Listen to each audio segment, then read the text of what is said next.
Hey guys, today I'm going to be doing a movie review on Mr. Malcolm's List.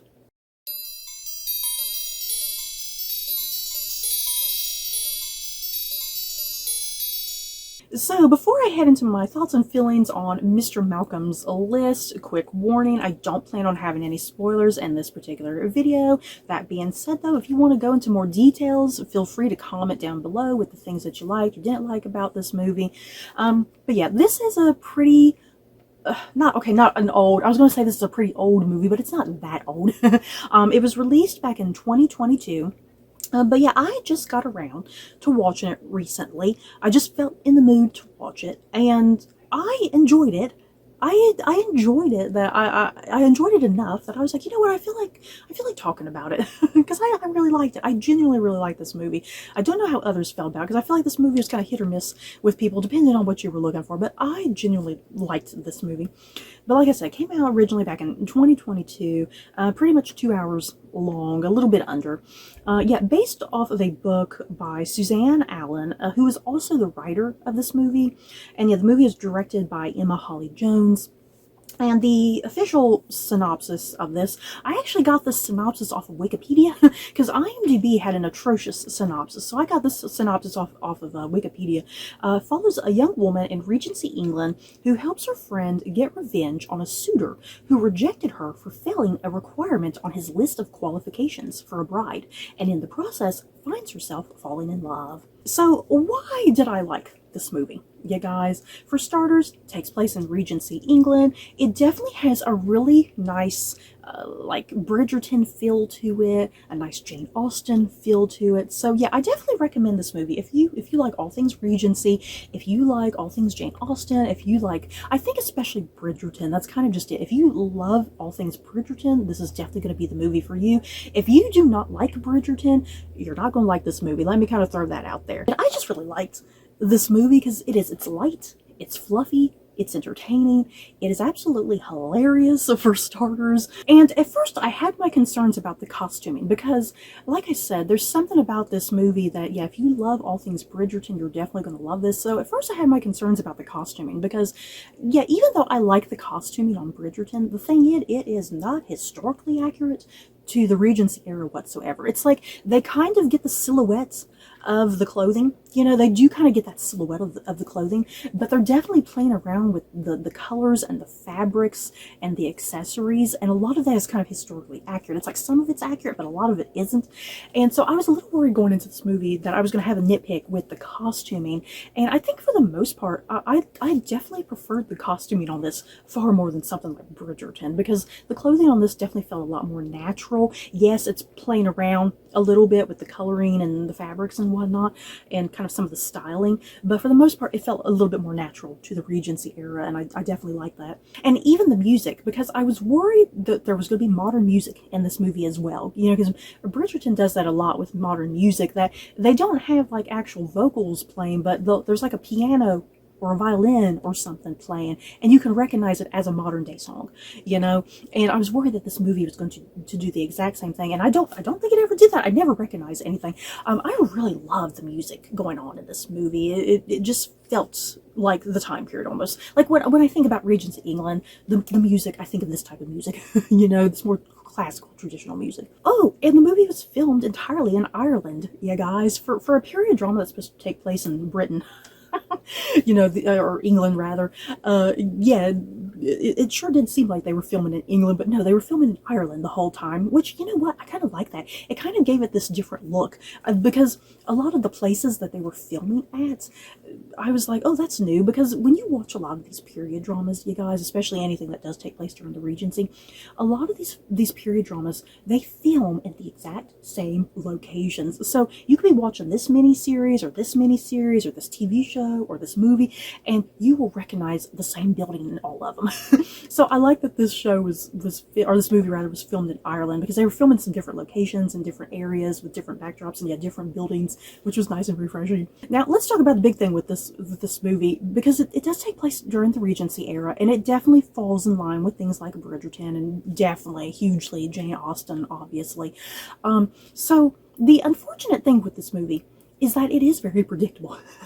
I mean, that's what you're going to expect. If you ever read anything set during the Regency, if you ever watch anything during the Regency, things usually have a similar formula, a similar plot. And like I said, this is falling very closely in line with something you would see in Jane Austen. So unfortunately, the plot, everything that happens in here, the overall end result, it's all horribly predictable. But that didn't bother me. You know, I'm glad that this movie had the cliche ending that you're expecting, without totally spoiling anything, you know, obviously. I like this had the cliche ending. It is. It's just the type of movie, you know, if you're looking for something romantic and light and fluffy and entertaining with some great humorous aspects to it, you know. I mean, this is the type of thing that you can gravitate toward. This is the type of thing I like to gravitate towards. You're not going to get anything overly dark and heavy and emotional in this movie, which I liked. And you know, that's okay. That's okay to have movies like this that are predictable. You know, it's okay to have something like this that's predictable, because every once in a while you just want something light and fluffy. And that's what this movie is. Is it the best movie in the world? No. By all means, no. But it was still fun to me. It was still entertaining. And I liked the characters. So at the core of this story, what this entire story is about, because like I said, what happens at the start of this movie, we're introduced to a woman named Julia. And she's going out, or she's being courted by Mr. Malcolm, this guy named Mr. Malcolm. And Mr. Malcolm is notoriously known for kind of being really picky, you know. And why doesn't he have a wife yet? He's eligible, he's handsome, why doesn't he have a wife? Why does he kind of keep just dumping off all these women? So at the start of this movie, one of our lead characters, Julia, she's being courted by Mr. Malcolm. They've gone out to an opera, and he's sitting there asking her a bunch of questions, and she fails every single one of his list of requirements. So it's at this point in the movie that you start to find out that Mr. Malcolm, as the title suggests, Mr. Malcolm's list, he has a legit list that he check marks for his potential suitors for a bride. And he's looking for a very specific type of woman. He has really high standards, and that's kind of the whole thing of this movie, that his standards are not realistic.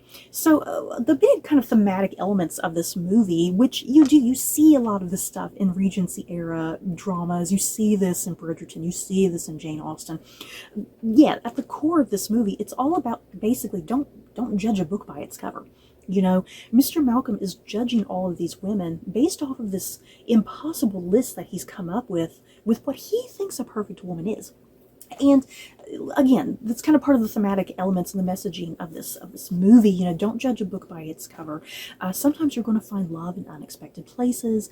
You're not going to totally be in love with everything with a potential partner. You know, there's going to be the things about a potential partner that you like, and then other things that might irk you about that potential partner. You know, that's just how romance is. That's how courtship is, you know, during this time period. And even now, you know, you're never going to find the perfect person.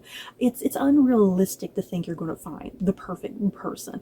So again, this whole movie is wrapped around this whole notion of don't judge a book by its cover.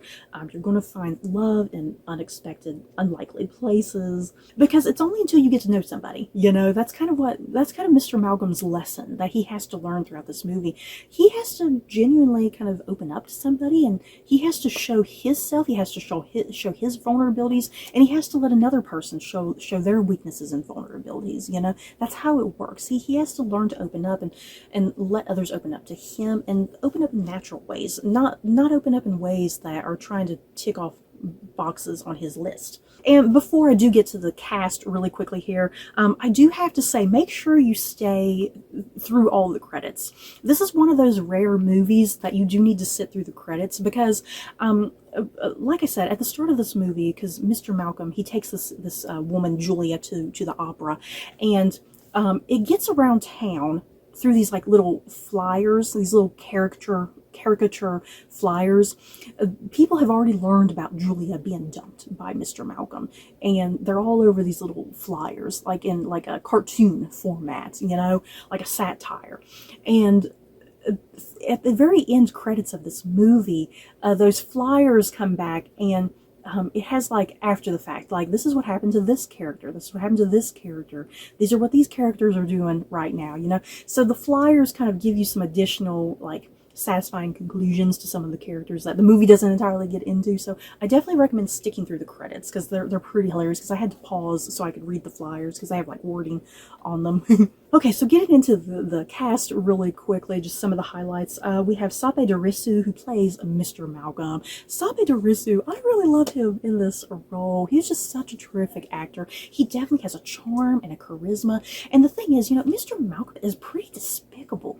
You know, he's not a very likable guy at the start of this movie. You know, once you find out that he has a list of requirements for a potential bride, you know, he is, it's kind of this sexist attitude almost. You know, it's a bit of a sexist attitude, him doing this checklist, and yet him not willing to really actually get to know somebody. You know, he just wants to know if they're going to check his boxes. So he's not a very likable character at the start. But yeah, as layers start to get peeled back and his weaknesses and vulnerabilities and insecurities start coming out, it's like you start to understand why he has made a list to begin with. You know, you start to understand why, you start to understand and know him better. You get to see more of his emotional side.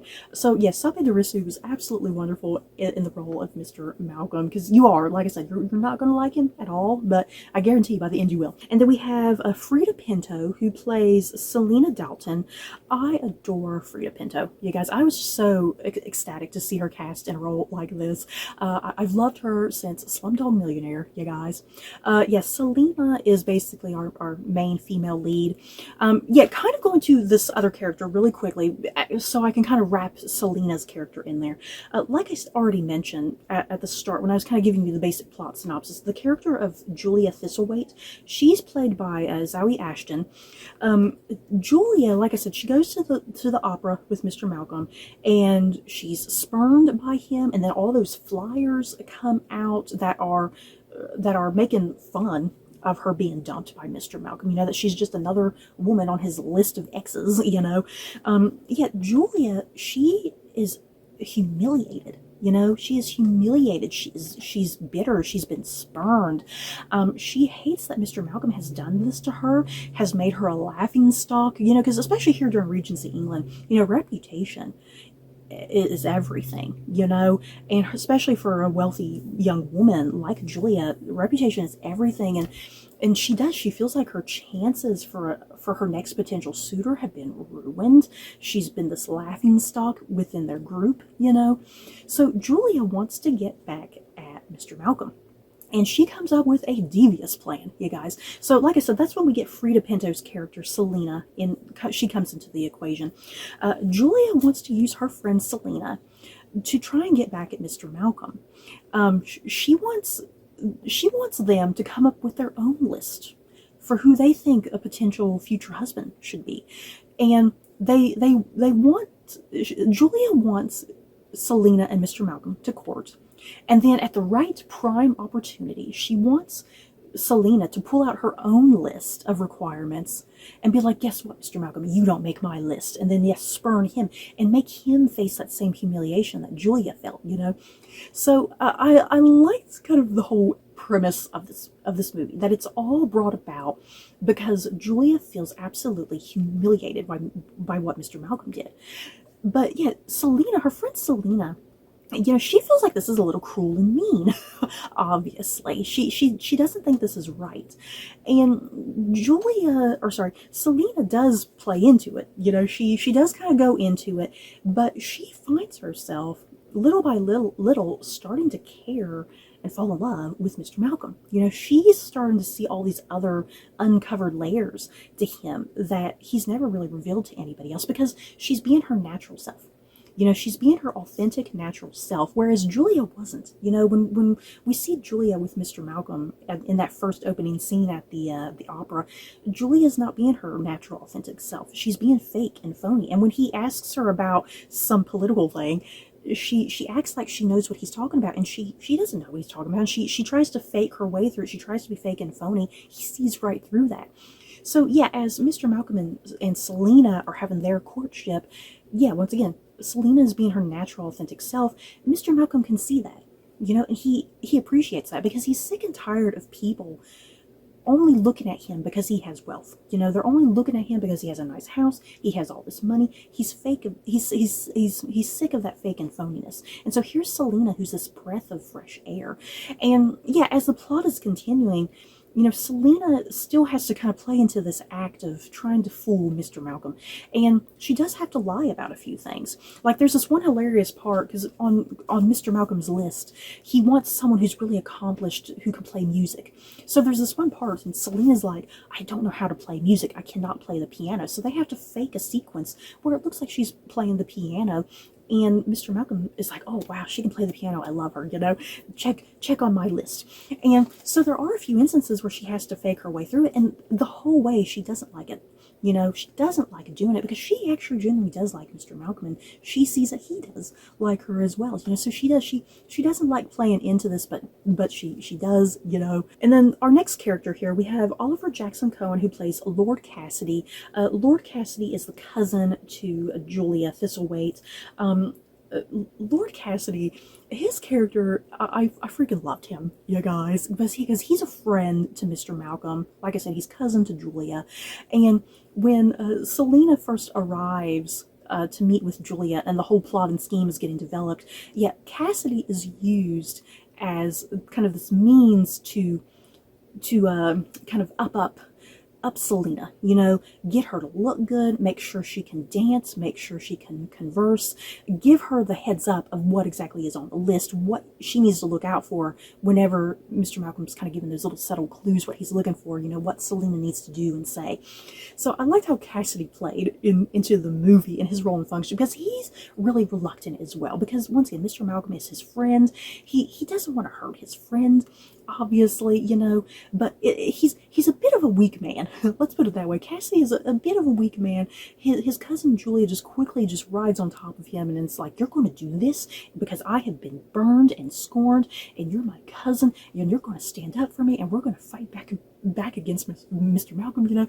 So yeah, Cassidy is very reluctant in this whole thing. It's like how Selena is, obviously. And yeah, like I said, played by Oliver Jackson Cohen. I love Oliver Jackson Cohen, you guys. Oh my god. And I've said this before about Oliver Jackson Cohen. He's one of those actors, he has been horrendously typecast for like the past decade in all these various different things he's done in his career. He usually plays either a villain, or he plays like an anti-hero, or he plays like a mean husband, or he plays like an arrogant jackass. He plays a very specific type of male character, and he rarely gets to play good guys. So when I was watching this movie, I was a little worried he was just going to be once again another villain, and I was really pleasantly surprised that the character of Cassidy is just a completely different type of character I've never seen Oliver Jackson Cohen play before, because Cassidy, he's actually really sweet and awkward and shy and timid. He's not kind of your traditional Regency male hero in these type of things. He's a little bit more kind of shy, and he kind of is more off to the side, and yeah, very reluctant to get into all these shenanigans going on with Mr. Malcolm, you know. So I really appreciated what Oliver Jackson Cohen was doing with the character of Lord Cassidy, because a completely different type of role for him, that he is so much more than playing like a jackass or a villain or an anti-hero, you know. And then the last person I want to go through on here is Theo James. Theo James is in this movie as well, you guys. He plays Captain Ossery, and he actually knows Selena, because Selena at the start of this movie, I think she's actually taking care of like an elderly woman who I think she's recently passed away. Is that what's happened? I think that's what's happened. And yeah, Captain Ossery was related to this woman, and so he knows Selena in that regards, how he helped care for his relative. So yeah, Theo James arrives, and you know, Theo James, it's kind of hit or miss with him, because sometimes he plays heroes, sometimes he plays villains. So I kind of was under the assumption he might be playing a villain in this movie for some reason, but he wasn't. He was a bit more kind of like a just a charismatic charmer, you know, with a bit of a bad boy side to him to some degree. And yeah, his character actually spends a lot of time with Julia. there's kind of this little side romance going on with the two of them, which you got to kind of see how that spans over the course of the movie, because that was genuinely something that was really surprising to me. It was the Julia and Captain Ossery relationship, because I wasn't quite sure where that was going to go, because I was like, the movie's going to take it in one of two directions, and so we'll see. But yeah, I love Theo James in this, and I think that's pretty much all I wanted to talk about with this Mr. Malcolm's List movie. I thoroughly enjoyed it. I had a fun time with it. It was light, fluffy, entertaining. Nothing dark or overly dramatic or serious about it, you know? So yeah, if you're just looking for a fun, good time of a movie, I definitely recommend this movie. It doesn't take itself overly too seriously, I don't think. And once again, if you love all things Regency, if you love all things Jane Austen, and once again, if you love all things Bridgerton, because I think this is much more closely in line with something like Bridgerton, I would say, I definitely recommend this movie. Again, super fun, super light, just a good time. Yeah, you might shed a couple tears here and there, but they're going to be good tears. And hot British people. Yeah, guys, I mean, what more can you ask for? I'm always here for a cast of hot British people, okay? So, you guys, that is it for my thoughts and feelings on Mr. Malcolm's List. In the comments below, have you guys seen this movie? Did you love it? Did you hate it? If you did, that's okay.